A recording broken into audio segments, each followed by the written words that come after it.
Olá, sejam bem-vindos a mais um programa da TV Câmara Municipal de Nova Friburgo. No dia 1º de outubro é comemorado o Dia do Vereador, justo a atuação dos parlamentares municipais que fazem a diferença cotidianamente, dedicados ao desenvolvimento da sua comunidade e suporte aos cidadãos. E por isso, vamos falar um pouco sobre o Dia do Vereador no quadro Fique por Dentro.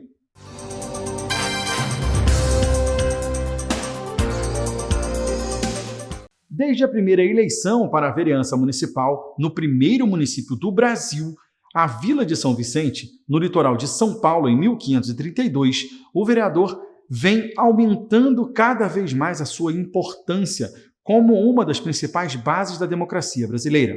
O Dia Nacional do Vereador foi instituído pela Lei Federal 7.212, de 11 de julho de 1984. O vereador é o agente político eleito para um mandato de 4 anos. É o representante legítimo do cidadão, faz o papel de ponte entre a população e o prefeito, aponta os problemas do município, apresenta sugestões e cobra providências junto a órgãos competentes. A origem da palavra vereador está ligada no sentido de verificar, analisar, avaliar. Neste sentido, ele tem a função de denunciar irregularidades, elaborar leis, entre elas a Lei Orgânica do município, fiscalizar as contas do Poder Executivo local, além de desempenhar funções de ordem administrativa na Câmara Municipal, onde atua. No Brasil, as câmaras de vereadores são mais antigas até mesmo do que o Congresso Nacional e também as Assembleias Legislativas. A primeira delas foi instituída em 1532 por Martim Afonso de Souza, na capitania hereditária, onde foi fundada a primeira vila brasileira, atual cidade de São Vicente, no litoral de São Paulo. Por causa disso, ficou conhecida como Câmara Vicentina. Nessa época, os municípios brasileiros, por meio de suas câmaras, buscavam autonomia e independência administrativa em relação à metrópole. Tiveram participação ativa no movimento da independência. O número de vereadores que compõem a Câmara Municipal é proporcional à quantidade de habitantes do município. A Constituição Federal estabelece que em cidades com até 1 milhão de habitantes, haja no mínimo 9 e no máximo 21 vereadores. Em cidades com população entre 1 e 5 milhões, devem haver no mínimo 33 e no máximo 40. Já em cidades com mais de 5 milhões de habitantes, o número de vereadores é de no mínimo 42 e no máximo 55. A quantidade de vereadores em cada cidade é estabelecida pela Lei Orgânica. Nela, a Câmara Municipal estipula o número de vereadores que terá na cidade, sempre, é claro, respeitando os limites constitucionais.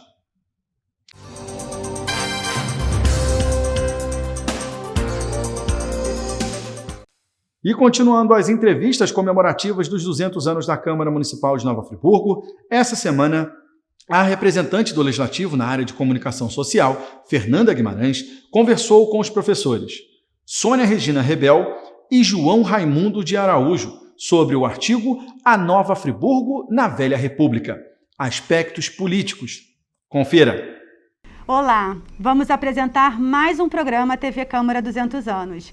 E na edição de hoje vamos conversar com os professores Sônia Rebel e João Raimundo sobre o artigo A Nova Friburgo na Velha República, aspectos políticos. A professora Sônia Regina Rebel de Araújo é graduada, mestre e doutora em História pela UF, professora associada com atuação no PPGH da UF, no setor de História Antiga e Medieval. É autora e organizadora do livro, em coautoria com Cláudia Beltrão da Rosa e Fábio Joly, Intelectuais, Poder e Política na Roma Antiga, e com Alexandre Carneiro Cerqueira Lima, um combatente pela história, professor Ciro Flamarion Cardoso.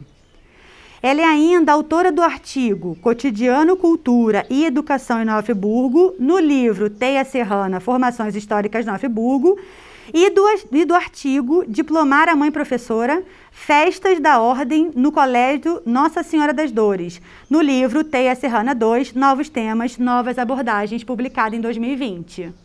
E o professor João Raimundo de Araújo é graduado, mestre e doutor em História Social pela UF, professor titular de História do Brasil e de História Regional da Faculdade de Filosofia Santa Doroteia de Nova Friburgo. Ele é ainda professor de História da Rede Pública e da Rede Privada de Ensino em Nova Friburgo. Co-organizador e autor de artigos no livro Teia Serrana, Formação Histórica de Nova Friburgo. Autor de Memórias Eleitorais de Nova Friburgo, 1982 a 2016. Autor de Nova Friburgo, a construção do mito da Suíça brasileira. Co-organizador e autor de artigo no livro Teia Serrana 2, Novos Temas e Novas Abordagens.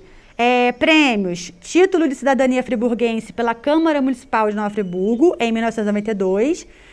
E profissional de educação nota 10 pela Câmara Municipal, em 2016. E ainda a medalha Tiradentes pela LERJ em 2018. Obrigada, professores, pela presença. E eu gostaria de começar perguntando a vocês de que se trata esse artigo. Bom, Fernanda, esse artigo foi pensado para a gente debater alguns aspectos políticos na criação da República, da implantação da República aqui em Nova Friburgo. E nós constatamos, com a documentação que nós tivemos, que certos pilares da República Velha, como a política dos governadores, por exemplo, aqui não atuaram, né? E percebemos também que havia, assim, conflitos entre dois grupos, grosso modo, dois grupos políticos na cidade. O antigo grupo agrarista, ligado ao café, à agroexportação do café, liderado por Galiano das Neves, e um grupo novo de políticos novos que apostavam em outras propostas, como industrialização, por exemplo, policultivo. Aqui em Nova Friburgo, esse grupo era liderado por Galdino do Vale Filho. Então, nós percebemos que em Nova Friburgo existem algumas especificidades no campo político, diferentes de outros municípios na República Brasileira dos primeiros 40 anos da República. João, você pode complementar? É preciso considerar ainda que o nosso trabalho tem início por volta de 1890, quando a República Brasileira havia sido proclamada.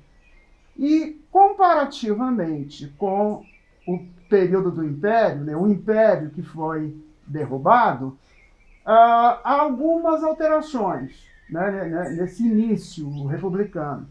É que a monarquia, o Império Brasileiro, operava com 4 poderes. O poder executivo, que era a cargo do imperador, no caso aí era Dom Pedro II, o poder legislativo, que era bicameral, quer dizer, composto pelas 2 câmaras, o Senado e a Câmara de Deputados, sendo que o Senado era um cargo vitalício, e o terceiro, o poder judiciário, composto de juízes, etc. Mas havia um 4º poder, que era o poder moderador, que era exclusivo do imperador. Todas as leis que, vamos dizer, eram aprovadas no legislativo, né, passavam pelo Senado e pela Câmara, para funcionar tinha que ter o cúmplice do imperador. Ele que tinha autorizar essa viabilização daquela lei que for aprovada. Se ele não colocasse o cúmplice, a lei não era colocada em vigor. Certo? E essa é uma discussão interessante, porque há pouco tempo, alguns membros aí do governo brasileiro atual tentaram, ou pelo menos vislumbraram a possibilidade de restaurar esse poder moderador. Sem dúvida nenhuma, é um elemento importantíssimo de um regime autoritário. Muito bem, quando a República foi proclamada, os 3 primeiros poderes, executivo, legislativo, judiciário, permaneceram, sendo que o moderador foi extinto. Então, implantou-se com a República 3 poderes. E com um detalhe importante, enquanto na monarquia o imperador tinha um cargo vitalício, né? Na República, ela se baseia na ideia de res pública, isto é, coisa do povo. Quer dizer, o povo é que deveria eleger de 4 em 4 anos o seu representante maior, né, para o poder executivo, né? Então, outra questão que aparece muito interessante é a questão das eleições, né? A eleição passa a ter uma função de legitimidade, entre aspas, muito grande, coisa que não havia no Império, né? Então, essa questão eleitoral é uma questão que nós vamos tratar, né, de um modo geral e especificamente aqui em Nova Friburgo também. Como é que elas se realizavam? Como é que se caracterizava? Muito diferente das eleições do mundo de hoje, né? Então, aqui, a gente imaginar na época tinha eleição como tem hoje. Não, as eleições, quando a República foi instaurada, de 1890, 91, com a primeira Constituição, até 1930, essas eleições não são iguais, definitivamente, às eleições que tem hoje. Nós consideramos que, ao longo desses anos todos, aconteceram mudanças para o bem da democracia. Após a criação da cidade de Nova Friburgo em 1890, ela passou por diversos tipos de governo, de formas de governar a cidade. Por presidentes de câmara, por interventores e, finalmente, pelos prefeitos, né, que são os representantes do executivo. Como se deu isso? Olha, a gente percebeu aí nesses 40 anos, né, iniciais do regime republicano, que Nova Friburgo viveu, né, essa divisão de poderes, mas eles também não eram, a divisão não era como existe hoje. Hoje você tem um prefeito que nós vamos eleger daqui a pouco, etc. Na época, até 1916, o poder executivo, quer dizer, o poder de não existia a prefeitura, não existia o prefeito. O poder executivo era exercido pelo presidente da Câmara de Vereadores. Isso até 1916. Quando, no final de 1916, governava o estado do Rio de Janeiro um político muito interessante na história do estado do Rio, que foi Nilo Peçanha.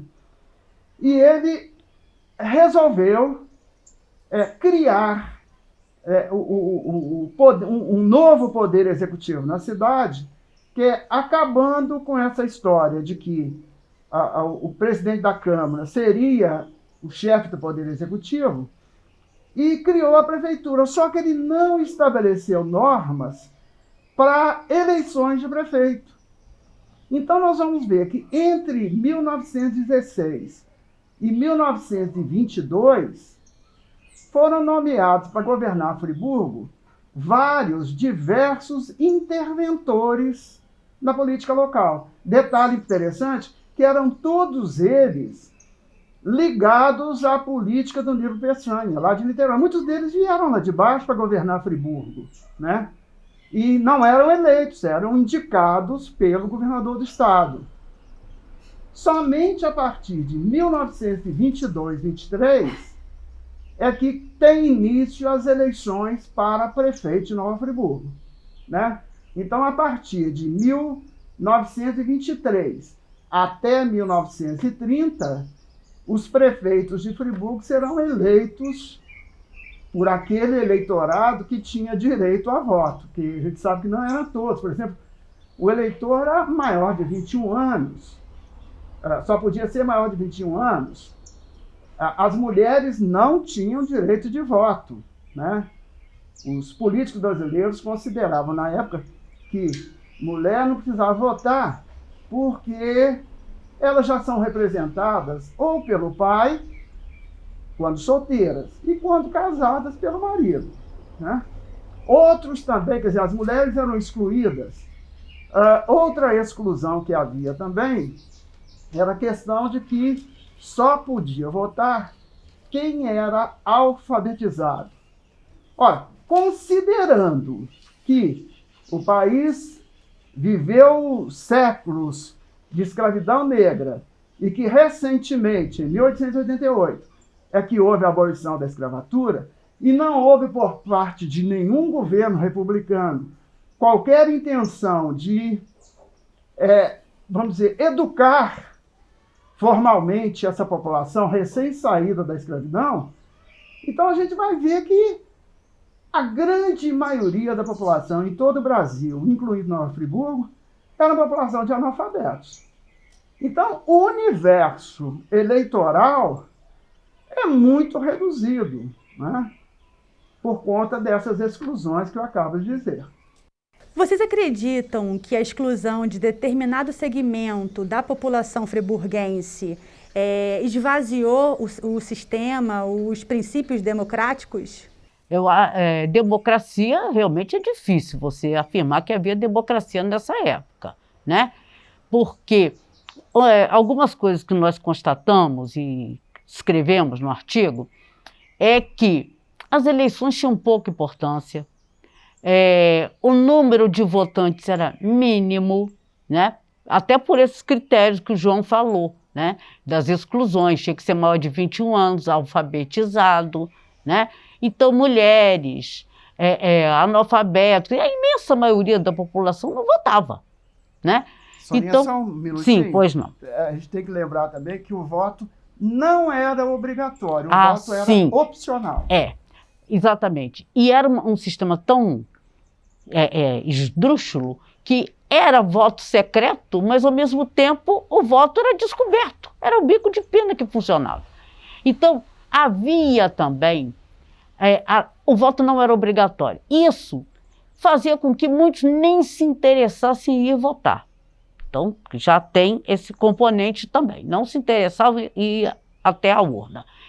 E a gente também, um dos aspectos mais interessantes do nosso artigo é a questão das fraudes eleitorais, né?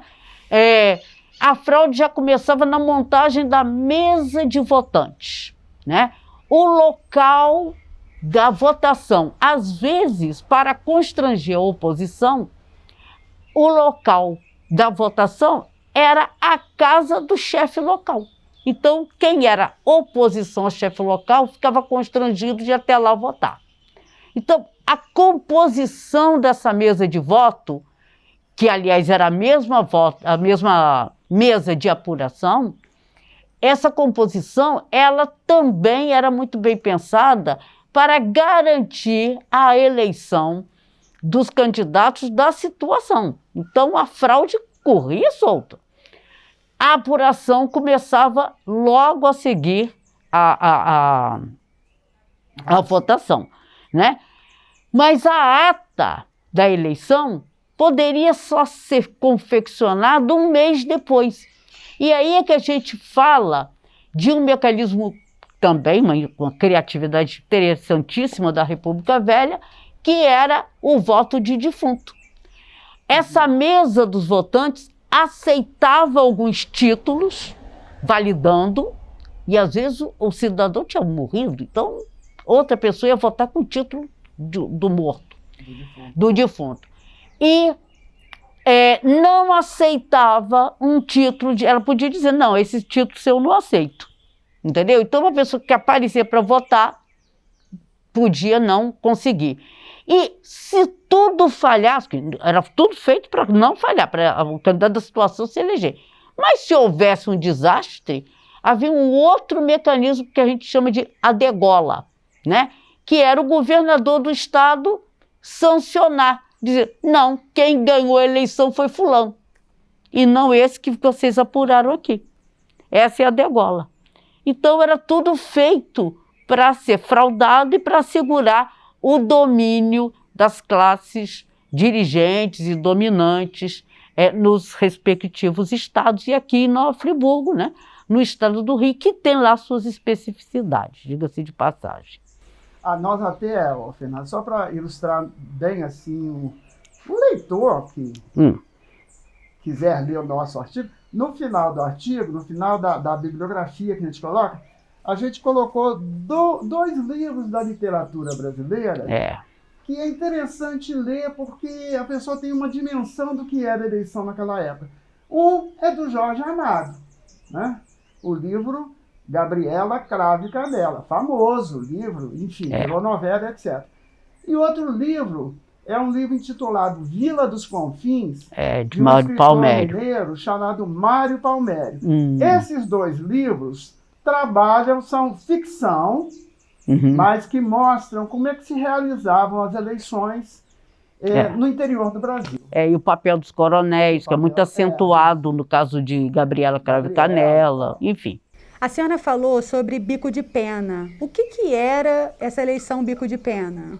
Seguinte, sobretudo na hora da confecção da ata, você pode, é uma fraude eleitoral, você pode incluir votos para um determinado candidato e excluir votos efetivamente dados a outro candidato, né? Então, no bico de pena, quer dizer, na ata, na hora de confeccionar a ata, se eliminava votos indesejáveis. Eu acho que é bom lembrar também, Sonia, é questão da apuração, né? Por que bico de pena? Na época, você não tinha essa caneta BIC que tem hoje, esferográfica, não existia isso. Era uma pena de metal. Você molha no tinteiro. Com uma haste em cima para facilitar. Você vai molhando no tinteiro e vai escrevendo. Então, é o bico daquela pena, aquela haste é chamada de pena, é o bico daquela pena que, às vezes, vai definir o resultado eleitoral. Até, João, foi ótimo você ter falado nisso, porque a Lei Áurea, por exemplo, foi assinada por uma pena de ouro. Só que é de ouro. Né? De ouro, claro. Que eu tô falando, né? Essa daí não, é uma pena de pato mesmo das fazendas. É uma pena de pato. Mas o mecanismo mesmo, a pena de ouro, de metal, né? Era chique e tudo, mas é a mesma coisa. Você molha no tinteiro e escreve. Entendeu? A gente pode dizer que a disputa entre o sistema econômico agrário e o sistema econômico industrial marcaram Friburgo nesse período? Sim, marcou sim. Principalmente a partir de 1910. Por quê, Fernanda? Até então, a República foi proclamada em Nova Friburgo, mas boa parte das elites políticas que tomaram o poder com o advento da República, na verdade não tomaram, eles continuaram no poder. Muitos deles, inclusive, eram indivíduos ligados ao antigo modelo econômico de agroexportador e, sobretudo, né, utilizador do trabalho escravo. Né? Vou te dar um exemplo. Conselheiro Paulino, que é nome de bairro importante em Friburgo. Distrito, né? Conselheiro Paulino era um monarquista. Com a República, ele virou republicano. Então tinha isso, os novos republicanos desde criancinha. Entendeu? Então eles continuam a mesma política imperial, só que agora é república. Entendeu? Então, há um grupo político aqui ainda ligado àqueles setores do café. Gente decepcionada com o imperador, porque o imperador, a princesinha assinou a Lei Áurea, e eles tiveram um prejuízo enorme com a abolição da escravidão. Então apoiaram a República muito a contragosto. Né? E aqui em Friburgo, basicamente, quer dizer, dominando a Câmara de Vereadores, pelo menos os 20 primeiros anos de República. Até 1913. Eu sei o que você vai falar. Pois é, mas a família Galiano das Neves, tem o Galiano das Neves pai, depois o filho.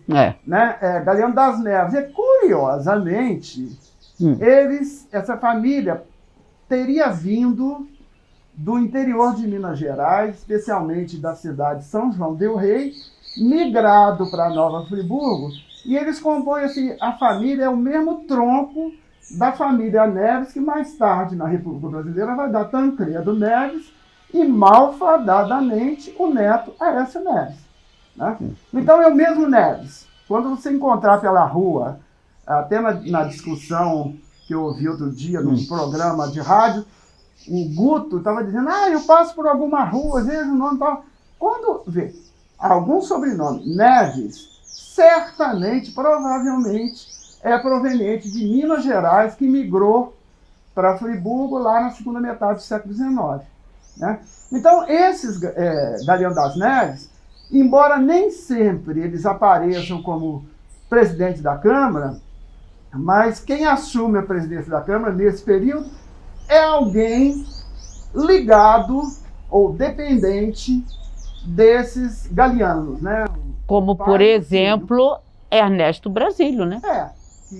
Também é nome de rua. Tem Neves no nome, mas é do grupo político, dos né? Neves.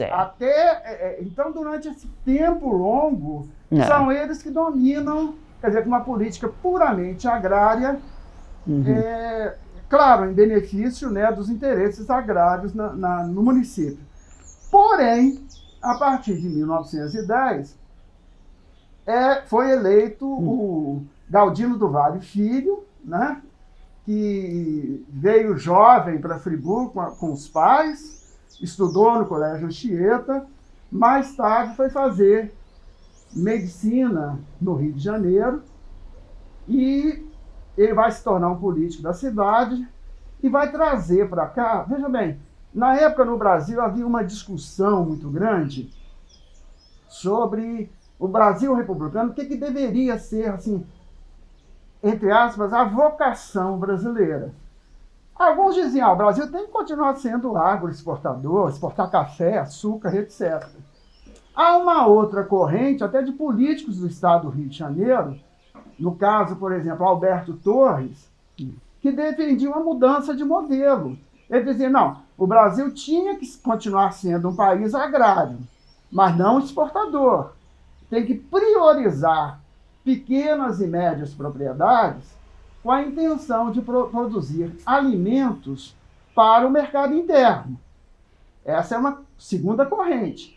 E uma terceira corrente também dessa época, já uma época de industrialização no mundo e no Brasil, há uma corrente que diz, não, o país tem que evoluir para se industrializar. O Rio de Janeiro, já no início da República, já começava seu processo de industrialização, né? A cidade do Rio de Janeiro. E aqui em Friburgo, o Galdino do Vale vai se aliar a empresários alemães que vão, a partir de 1911, criar aqui a grande indústria têxtil, representada a princípio pelo ARP, depois pela Ipu, mais tarde, lá na década de 20, pela Filó, né?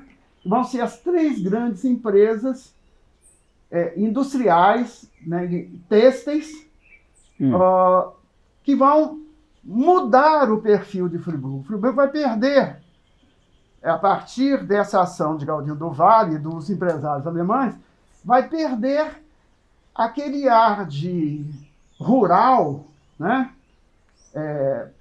E vai passar a ter assim, uma feição, né, industrial e, sobretudo, operária. Né? Porque para ter indústria vai ter que ter operário. Né?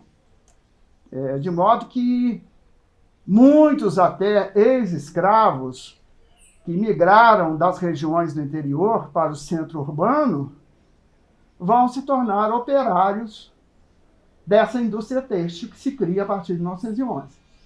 Agora, nada disso acontece sem conflito. Nós somos partidários de uma linha de história que, primeiro, a história não trabalha com fato isolado. Ela trabalha sempre, a história sempre é movimento, né? E movimento que se dá, muitas vezes, através de embates. Podem ser conflitos explícitos de rua, mas pode ser embates de ideias. Neste caso friburguense, a partir de 1911, vocês devem ter notado no nosso artigo, mas acho que outros artigos também do livro abordam o assunto, um conflito de rua que aconteceu pelo seguinte: o empresário ARP, alemão, ele, para se instalar em Friburgo, ele estabelece uma condição. Eu só vou para Friburgo, Friburgo é interessante, tem uma série de fatores que podem favorecer a nossa indústria, mas há uma condição. Nós queremos receber da Câmara a concessão do fornecimento de energia elétrica. Note que eu não estou falando tanto de iluminação, estou falando de energia. O capitalismo, nessa época, já muda da máquina a vapor para a eletricidade. E ele quer não só implantar a indústria, mas ele quer também ter o domínio, a concessão, né, do fornecimento de energia elétrica.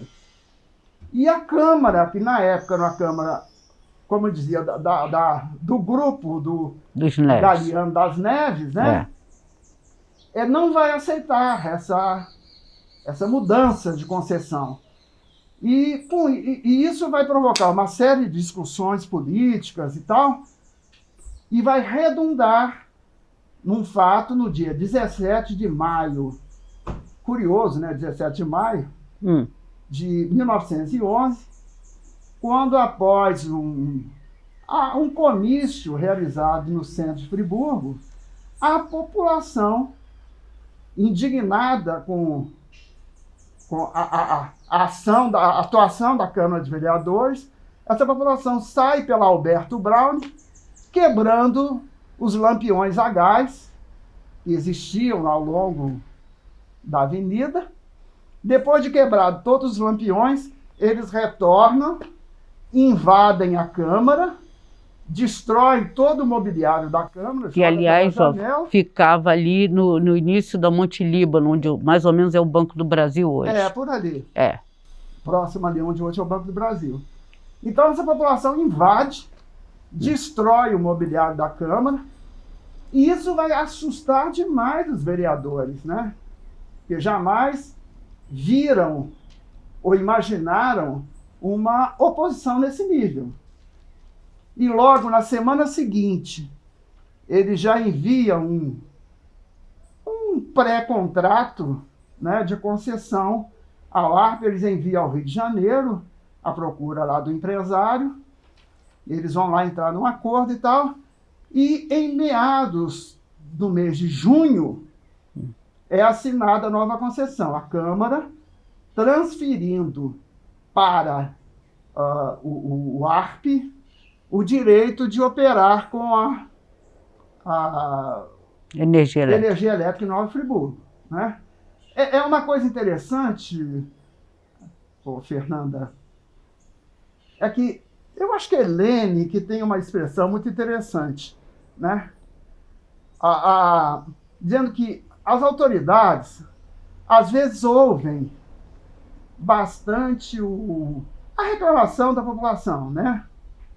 As queixas do povo, mas o que mais ela é sensível é o barulho dos pés. Quando a população vai para a rua, né? E aquele barulho, aquele barulho dos pés, da marcha da população nas ruas, aí as autoridades não aguentam, né? São obrigados a abrir as concessões. Foi o que aconteceu com o quebra-lampiões, o episódio do quebra-lampiões em Friburgo. Agora, esse episódio do quebra-lampiões, ele também tem um componente que é o seguinte: antes desse episódio que o João narrou muito bem, o jornal A Paz, que era de Galdino do Vale, fazia autos editoriais e artigos falando da troca da concessão, da necessidade da energia elétrica, então, ser entregue aos alemães, ao ARP. Então, já havia um debate que a população estava acostumada a ouvir, né, a partir do jornal A Paz, que era a posição de Galdino do Vale. Então, ele tem uma participação muito ativa nesse episódio do Quebra-Lampiões. Inclusive, nesse comício que o João mencionou, no centro da cidade, que a partir desse comício as pessoas saem quebrando os lampiões, o Galdino do Vale foi um dos oradores. Então, ele incitou o povo a sair quebrando tudo, né? Sem dúvida. Então, um aspecto muito importante do nosso artigo é o fator político na criação da indústria, do fator econômico. É isso. Esse embate. Quer dizer, muitos autores, quando trabalham história econômica, eu não estou criticando, mas Eles trabalham muito, investimento daqui, investimento dali e tal, mas eles não, às vezes não percebem esse lado político, né?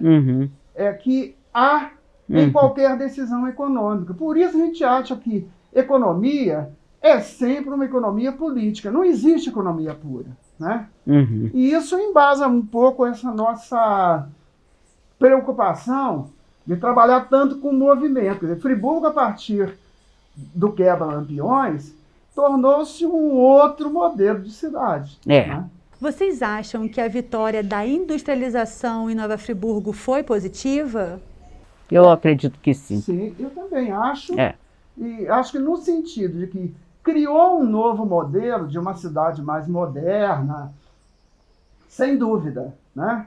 Abriu um campo de emprego no município, também, né? Abriu ao operariado. Nem todos os operários eram ex-escravos, é preciso deixar claro. Havia nesse meio tempo dessa história, operários que são alemães também. E parece que esses operários alemães tinham alguma vantagem financeira se compararmos com o operário nacional. Havia diferenciação salarial. Como hoje todo mundo comenta, né, que os salários das mulheres, para a mesma função, os salários das mulheres são mais baixos que os salários dos homens exercendo as mesmas funções. Aqui também. Operários nacionais e operários alemães não recebiam o mesmo salário. Os alemães de origem alemã ganhavam mais. Foi nesse período que surgiu a ideologia da Suíça brasileira em Friburgo? Não, veja, o próprio Galdino, ele é um dos, vamos dizer, arquitetos da ideologia da Suíça brasileira. Porém, veja, a festa, né, do centenário da cidade, que é uma coisa estranha, porque, na verdade, a Vila de Nova Friburgo foi criada no início de 1820, e não em 1818. Né? 1818, 16 de maio de 1818, foi a assinatura de um acordo entre D. João VI e o representante suíço, Nicolau Gachet, com a intenção de trazer para cá imigrantes suíços. Né? Mas não havia Nova Friburgo ainda. Né? O que havia aqui era a fazenda do Morro Queimado. As datas são interessantes, você vê. Os primeiros suíços chegam em 1819. Finalzinho, né? Finalzinho, em novembro. Você vê que a comemoração foi ano passado, da chegada dos suíços. Mas foram a primeira leva, porque houve outras levas até 1820. E a Vila de Nova Friburgo foi criada em janeiro, acho que é 20 de janeiro? Não, dia 3 de janeiro. De 1820. A então, Vila de São João Batista de Nova Friburgo é de 1820. Bom, entendeu? Mas aí eu não respondi ainda a pergunta da Fernanda. Então,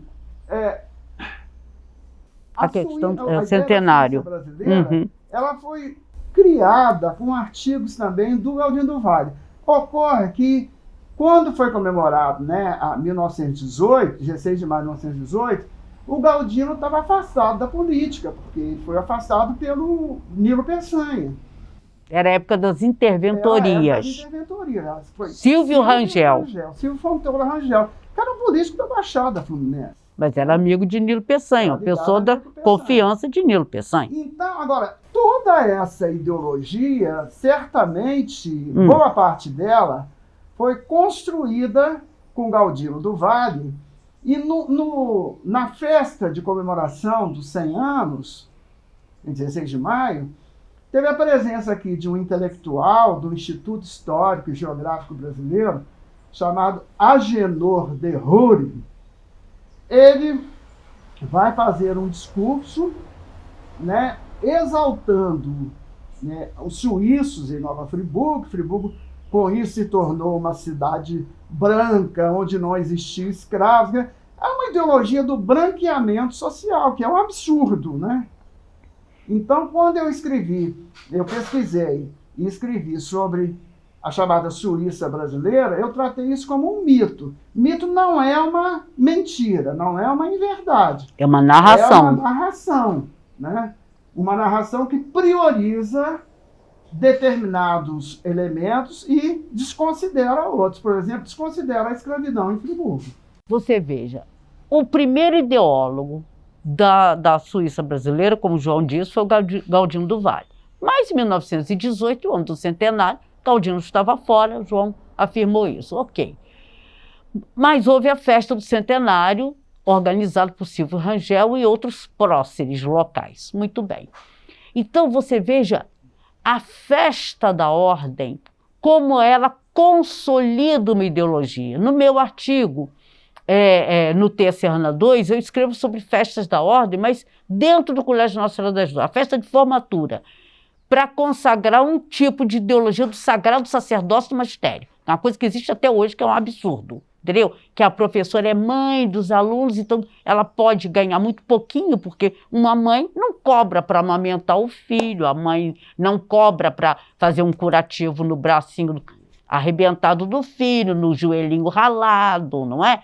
Enfim, então que a professora é a mãe dos alunos e por isso mesmo ela é só dedicação e carinhos, né? E a festa de formatura, ela consagra pelos seus rituais essa ideologia. Muito bem, a festa do centenário, também pelos seus rituais, sobretudo o discurso de Agenor de Ruri, que é friburguense, de origem friburguense e suíça. Esse de Ruri é a origem suíça, francesa, né? Da parte francesa da Suíça. Agenor de Ruri vai fazer esse discurso e aí estão lá os elementos do mito da Suíça brasileira. Por que 1918 Suíça? Porque acabou a Primeira Guerra Mundial. E a Alemanha era inimiga do Brasil, não é? Então não podia ser Alemanha brasileira, pegava mal. Então tinha que ser um povo branco europeu. O português não servia. O português é atrasado, não é? O português é ligado à escravidão, o português não é Europa. Então tinha que ser um europeu, uma origem europeia certa, adequada, entre aspas. E então vai ser a Suíça, né? O mito da Suíça. Por isso eles comemoram em 1918, que é o centenário da assinatura do papel. Os suíços só chegam em 1919, e a colônia é criada em 1820. Né? Então, a cristalização Tem um episódio ridículo nesse centenário, que é mandar um telegrama a Portugal de parabéns a Dom João VI, que já tinha morrido há muito tempo. Tá? Então, tinha tudo isso. Então, é a consagração das coisas mais cocorocas, mais atrasadas aqui de Friburgo, né? Dom João VI, a visão de Dom João VI de embranquecer o Brasil, mentira, é mito no mau sentido da palavra, enfim. Eu tenho uma questão também interessante que chega ao Galdino do Valle, porque nos anos 20, quando ele já é a principal liderança, enfim, acabou a interventoria. Acabou a interventoria. Ele edita um livro chamado Lendas e Legendas de Friburgo. A capa do livro é um primor de ideologia. Porque a capa é uma capa desenhada, não é foto. Mas tem assim, duas montanhas verdes parecidas assim com as Catarinas. Né? Atrás das montanhas um céu azul, um sol bem sorridente. E se você presta atenção, nas montanhas, as duas montanhas, são salpicadas de uns elementos, uns pingos brancos que dá a impressão de ser neve. Então, até inventar uma neve em Friburgo, chegaram a inventar para consolidar o mito da Suíça brasileira. Poxa, gente, estava bom demais, mas infelizmente a gente está acabando. Vocês queriam fazer alguma consideração, ressaltar algum tópico final? Eu queria, assim, falar uma coisinha final. Você fez uma pergunta ao longo aqui do debate sobre se a indústria fez um bem para Friburgo ou não fez. Eu considerei que sim. Porém, falei um pouco dos trabalhadores e tal. É bom lembrar, comparando com a Europa, um autor que estuda as revoluções na Europa, ele diz que alguns países europeus, a revolução de transformação ela ocorreu por baixo, isto é, no caso da Inglaterra, da França, você vê revoluções sociais para derrubar o poder da nobreza, o poder da igreja, o grande poder da Igreja Católica, etc. No caso da Alemanha, por exemplo, que a industrialização aconteceu por volta de 1870, essa revolução aconteceu, mas ela não veio por baixo, ela veio pelo alto. São os nobres, os grandes proprietários, as famílias Junkers, que promoveram essas alterações na Alemanha. Então, na Alemanha, as mudanças ocorreram de cima para baixo. E é o que nós dissemos no nosso artigo, né? Também aqui, essa mudança de Friburgo, ela não ocorreu por parte da população, a partir da população, de um modo geral. Ela ocorreu através dos capitais alemães, aliados a Galdino do Vale, e as mudanças vieram de cima para baixo. Então, o que aconteceu aqui em Friburgo foi nitidamente o que esse autor chama de modernização conservadora. Eu acrescentaria o seguinte, quando a gente passa por Nova Friburgo e olha a configuração de bairros e distritos, a gente tem que pensar que isso tem uma explicação histórica. Então, as empresas se localizaram perto dos rios, tá? Então, a Ipu, você vê que tem o bairro Ipu, né? Perto do Rio Santo Antônio, a Arpe, perto do Rio Cônego, né? A Aga, depois uma metalúrgica também com capital alemão, mas em outra localidade. E o Rio Bengala. E também tem o Otto Zins, né? A Filó, ali na Lagoinha. E em torno dessas fábricas vão se criar vilas operárias, que vão dar origem a bairros operários e tal. E esses bairros, a vida do operário era muito ligada ao entorno da fábrica, né? Então, a gente gostaria de chamar a atenção para isso também, sabe? O capital ordenando a cidade, organizando a cidade, a ocupação urbana, entendeu? O capital industrial teve essa função aqui, tá? E como o João falou da modernização conservadora, né? Houve um crescimento econômico, uma diversificação econômica, porque evidentemente Friburgo até hoje tem um setor agrícola pujante, interessante, ali em Salinas, né, no terceiro distrito, ali no Campo do Coelho, etc. Tem a questão, a industrialização mudou, agora você tem as pequenas confecções, que algumas não são nem tão pequenas assim, né? As grandes indústrias fecharam, mas você tem um parque industrial das confecções, né? E você tem um setor terciário, de comércio, de serviços também interessante. Então, Friburgo tem uma economia diversificada e tudo isso. Mas tudo isso você tem o capital como organizador. Curiosamente, o fim dessa grande indústria têxtil de Friburgo ocorreu, volto a dizer, curiosamente, quando Friburgo viveu a grande tragédia da sua história em 2011. Né? No início, em janeiro de 2011, houve a grande tragédia climática. Mas em meados de 2011, a fábrica de renda Arpe, que era o símbolo dessa indústria alemã aqui, fechou suas portas. E ainda para culminar, uma terceira tragédia, que foi também, em 2011, o anúncio do fechamento da Faculdade de Filosofia Santa Doroteia. Professores, eu queria agradecer demais a presença de vocês, não só na TV Câmara, como também no Rádio Câmara, sem contar no livro, que ficou muito bom. Muito obrigada, viu? Bom, gente, estamos encerrando mais uma edição do programa Câmara 200 Anos. Obrigada pela sua presença e até a próxima. E assim chegamos ao fim de mais um programa da TV Câmara de hoje, que vai ficando por aqui. Muito obrigado pela sua audiência, a sua companhia e o seu carinho. Uma ótima noite e até a próxima.